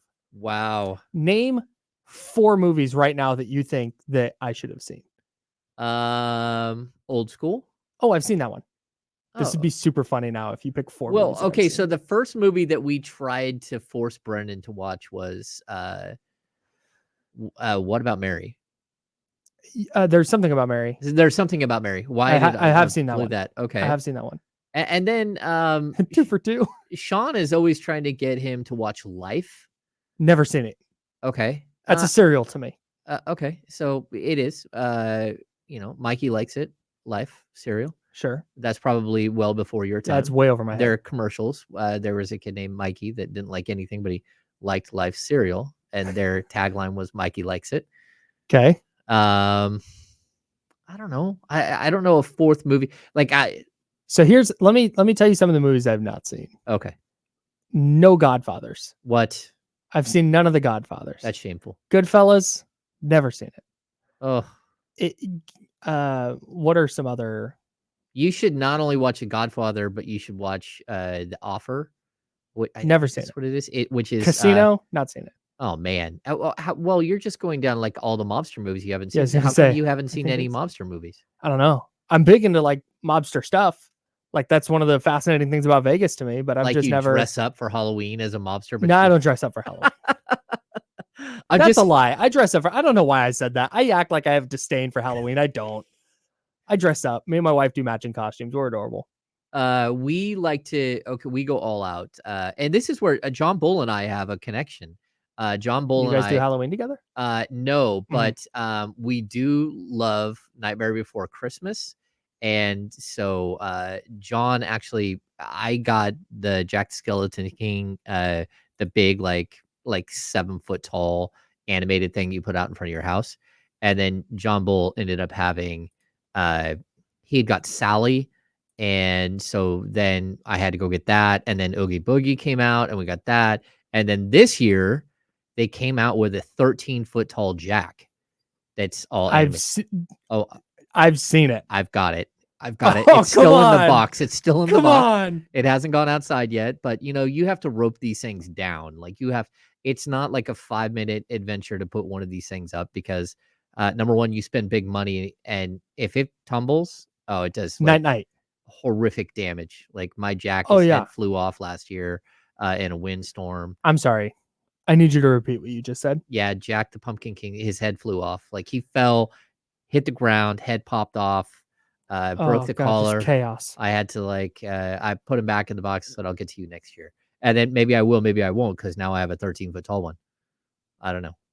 This is what we bring you here on the Insiders, just so everyone knows. We go weird and take you off into tangents, and but typically we've been pretty focused. Kyle, we do have a huge night. It's a huge night in the sports world.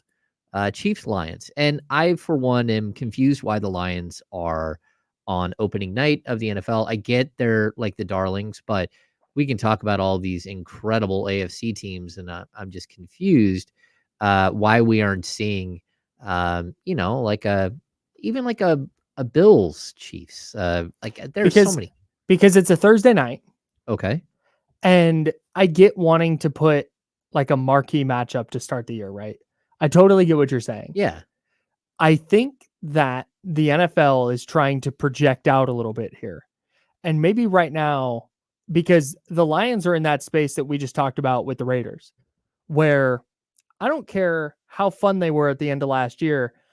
I'm not buying them until I see a full season of them being good. I'm not buying them at all. I mean, right. Okay. So that's right. Going into the season with Goff as quarterback. Sure. Okay. Sure. And that's fine. But their offense was fun as heck last year. And Dan Campbell is a character. And then they go get Jahmyr Gibbs, who is a guy that fantasy players are all about. And I think going to be a really talented player as a receiver and as a runner. They get Sam Laporta, tight end from Iowa, and all of a sudden there's these pieces, and you go, oh man, because Jared Goff was good last year. You're going, man, they're going to run up a ton of points. They're going to score like crazy. Let's throw them up against the Chiefs. And that way our Thursday night football game to open the year is this 48-45 back and forth shootout and fireworks to begin the season. Oh, I think that's what they're hoping for. Conspiracy theory. Ooh. Have they asked the Chiefs not to bring Chris Jones back for week 1 so it can be an over under of 90? Oh man, maybe in fact, you know what? I wrote down the player. Yeah. Hey, Chris, come back later. Also, Travis Kelce is going to play. No, I don't know that for sure, but that would need to happen if they wanted to run it up. If they really wanted to run it up. No, that's very true. So what they said with Kelce was that they were going to have a workout this morning. If everything went well, he would play tonight. If it doesn't go well, they'll reassess for next week. And my bet is he suits up, but is not the typical super effective Travis Kelce. My bet is that he doesn't suit up because it's a Thursday night game, which means you got another 9-10 days until you play again. Like, why risk a knee injury in week 1? So I was thinking the opposite.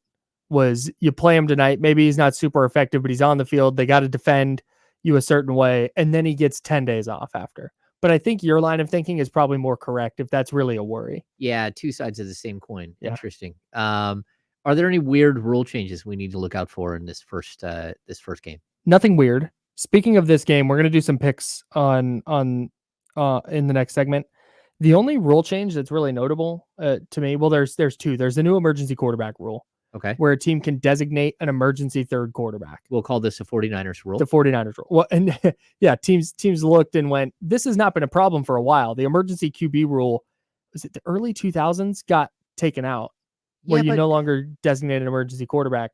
But you can now have a third quarterback who is designated as the emergency QB, but he cannot enter a game unless both the quarterbacks ahead of him are hurt. Are ruled out. Right. So starter ruled out, backup stinks, and is 0 for 15 with 6 interceptions, you are SOL. That emergency QB cannot come in. But if both are ruled out with injuries, the emergency third QB can come in. Here's the other caveat. They have to play quarterback. Oh. So as I understand the rule, if you have like a wildcat package, you can't do it with your emergency third QB activated. Oh. But well, once, weird. Yeah. So it doesn't have to be that the player is ruled out, by the way. If your backup is in and hits his head on the turf and needs to go into the into the blue tent, your emergency quarterback can come in. If that guy gets cleared, emergency QB comes out. Has to come out. Even if he's 10 for 10 for 500 yards and 10 touchdowns. He has to come out of the game. That would be a heck of a performance. Yeah, that would be. If Brandon Allen did that, we would talk about that all week. Yeah, and then we talk about, is Brandon Allen the next quarterback? Yeah, no, that would open up a can of worms. All right, we're going to take one more break. When we come back, we're going to talk about a bunch of the betting odds for tonight's game. It should be a really entertaining opening night for NFL football.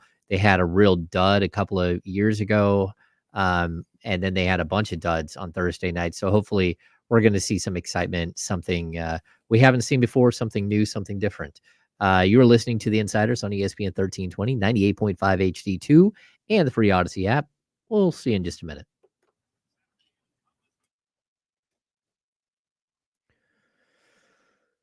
Kenny has arrived.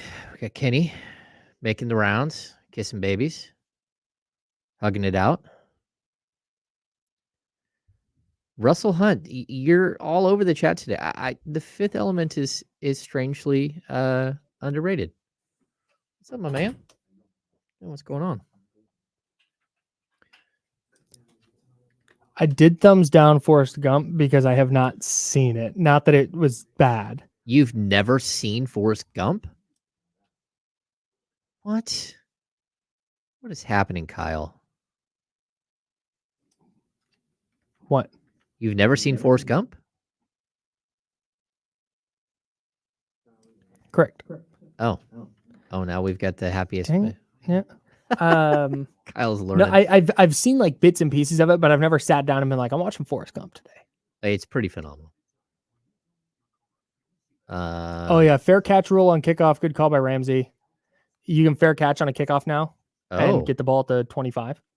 Oh, okay. I believe that's right. Help me out. And then fourth down conversion attempts are all automatically reviewed now. Wait. Okay. All automatically reviewed. Cool. Okay. Facts. Tyler Jennings brings up Bronx Tale. Remember the Titans is when I get asked what my favorite movie is, I just say Remember the Titans. Have you actually seen it? 1,000,000 times. When that movie starts, I could quote it bar for bar. Same thing with Miracle with Kurt Russell. Okay. Oh, yeah, One minute, about the 1980 U.S. Olympic hockey team. Yeah. Dodgeball, great movie. Dodgeball is a great movie. Hereditary, that's a negative. Not a horror movie guy. I'm not a horror have not movie watched guy. Tommy Boy. You've never seen Tommy Boy? That's another one. I've seen like bits and pieces of it, but never like sat down and been like, I'm watching Tommy Boy. Someone asked, what's the best Chris Farley movie? It's probably Tommy Boy. Yeah, that tracks. Him and David Spade are incredible. But I've seen Happy Gilmore, but I was very, very intoxicated while watching it. I did like Chris Farley as the security guard who knows too much in Wayne's World. 30 seconds, by the way.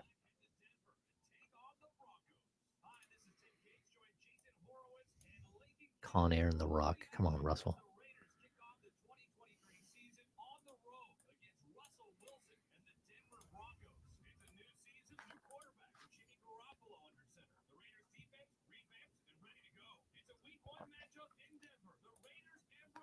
Great movie. Here we go.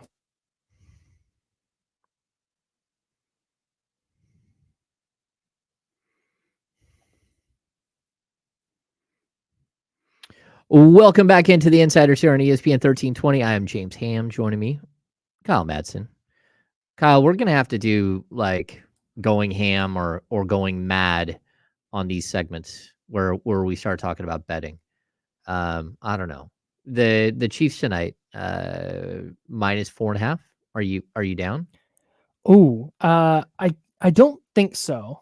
I can't. 4.5 is kind of a weird number, and It is, and I can't decide if this is going to be a Chiefs in case you forgot game, because there's a lot of people that are like really high this year on the Lions. They're like, yeah, Lions, they're going to be really good, and the Chiefs are just going to throttle them. Or if the Lions are really good and the Chiefs struggle a little bit without Travis Kelce, and this is a really close game, that the Chiefs win 30-27, or maybe the Lions win outright. Okay, so I think 4.5 is probably fair. I mean, I would, if I were predicting, I'd say Chiefs by 7. So, I mean, I would take the over on that. Just looking at it from my point of view. So you're taking the Chiefs -4.5? Yeah, I would take that. So I was looking at BetQL today, which is an Odyssey company. Yep. Go to betql.com, and what they do is they run like thousands of simulations to get what they believe their numbers are, and then they take numbers in sports books and rate those like each prop or each total on a scale of 5 stars. So if their projection has a point total of 54 in this game, Okay, and the over under is 53.5, which is what it is, that'll be like 1 star, because the line is right about where it should be. But if they run their simulations and they believe that Patrick Mahomes is going to throw for 5 touchdowns, and his over under is 1.5 touchdown passes, that'll be like a 5-star bet. Like, this is the one to go after. okay. And you just go to betql.com, you sign up, and then you get access to, like I said, it's like money lines and totals and player props. They run a bunch of them. It's really, really cool. So I was looking at that today, and there's actually a bunch of Jahmyr Gibbs props that are 5 stars. And that's under 3.5 catches. Okay. And under 31.5 receiving yards are both 5-star bets. But another 5-star bet is 73.5 rushing plus receiving yards for Jahmyr Gibbs. So hammer the under on the receiving totals, but over on the receiving plus rushing totals. Okay. According to BetQL. That's wild. That was a lot of words that I just said. Do you think are you in? It's a lot of numbers too. Yeah. Do you think are you in on him that much? I mean, they brought in Montgomery, right? Yeah, but I think Jahmyr Gibbs is going to be the like RB1, and I think their plan in a perfect world would be to use him in a way that the Niners use Christian McCaffrey, where he splits out at receiver sometimes, and David Montgomery is a running back in that situation. Okay, so I watched a ton of the Lions last season. Mm-hmm. I'm not sure. Well, I know why. I regret it quite often that, like Hawkinson. We had Hawkinson in fantasy football. We also had DeAndre Swift and Jamal Williams. Mm-hmm. So I couldn't have been more frustrated with a head coach. I felt like he didn't have a good feel for his running back game at all. Mm-hmm. And he would just do things that made no sense. And then we got late in the season when it's like crunch time. Your guys have put up big weeks a week before, and he starts running like a third running back on, like in the first quarter. And you're like, what is happening? And so you're out on the Lions because of Dan Campbell's management of your fantasy players? Well, no. What my problem that I have is I don't know that Gibbs will have the opportunity to be as good as people think he will. Sure. Yeah. Because I don't trust him to not be erratic. That's what it felt like, like even trading Hawkinson mid-season was like, what is happening? Yeah. Like, you think you're a good team. You're competing. You have Yeah. a shot. And you deal like one of the better tight ends That in was the a league. strange move. That was definitely odd. See, if they had taken Jahmyr Gibbs in like the second round, Mhm. or even late in the first round, then I think I would be on board with that. But the fact that they used, I think, is the 12th overall pick on him, I think they have a plan for him. So You would hope so. That's my thought. But I definitely get the concern about especially from a fantasy or betting perspective on leaning on Jahmyr Gibbs until you see him get leaned on. Yeah, by the Lions. I mean, I guess it's possible that Dan Campbell just never had the like confidence in either one of those players to run them out there to. I mean, and Jamal Williams still had 1,000 yards, 17 touchdowns, but it was just watching it in action. So few times did I think it made sense. Sure. And that team is a totally different team when St. Brown is healthy. Oh yeah, and Amon-Ra St. Brown is excellent. And then watching Hutchinson, he's a stud. Like, he's a lot of fun to watch. He's like Nick Bosa light. He was better out of the gate than I thought he would be. Oh yeah. I mean, he's fun. He's energetic. He gives you I think he's sort of the embodiment of his coach. Yeah. Yeah, on the field. Oh yeah, I could see that. Yeah. He's out there biting kneecaps and stuff. Yeah, he is out there doing weird things. I was also out on Dan Campbell. I was just kind of like, this guy's a weirdo. Like, I don't want to deal with him. I just don't. I think he's getting overhyped. And man, they finished really strong last year. So credit to Dan Campbell. Prove me wrong.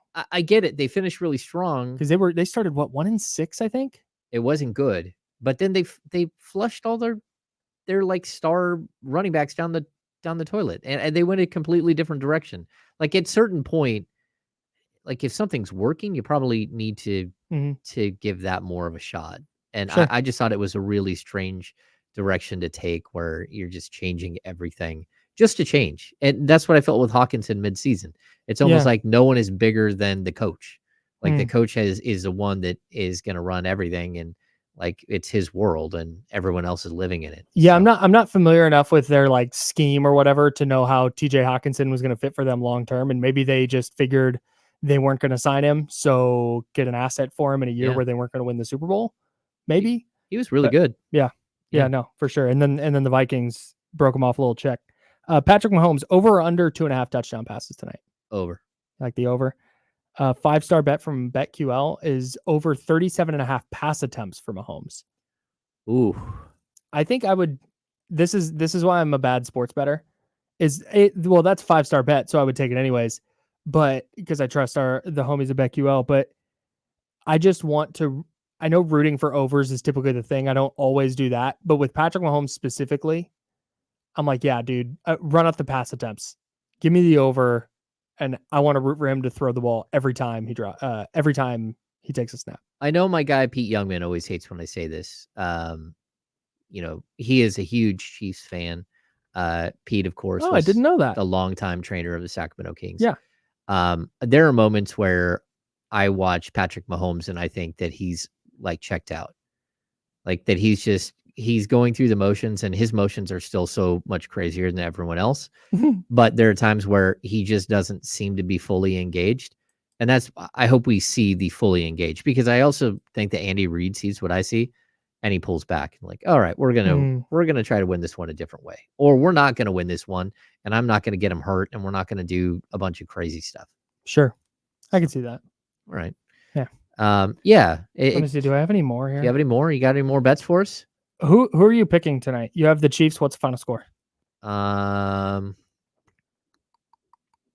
You said Chiefs by a touchdown. 34-27. So you have over 53.5 points. Yes. Yeah, I think I'm going over too, but I think it's definitely going to be closer. I'm going to go Chiefs 30, Lions 27. Okay. So you're taking. I think I'm leaning. Right. No, it's 57 points. No, but over 53.5. But the Chiefs by 4.5.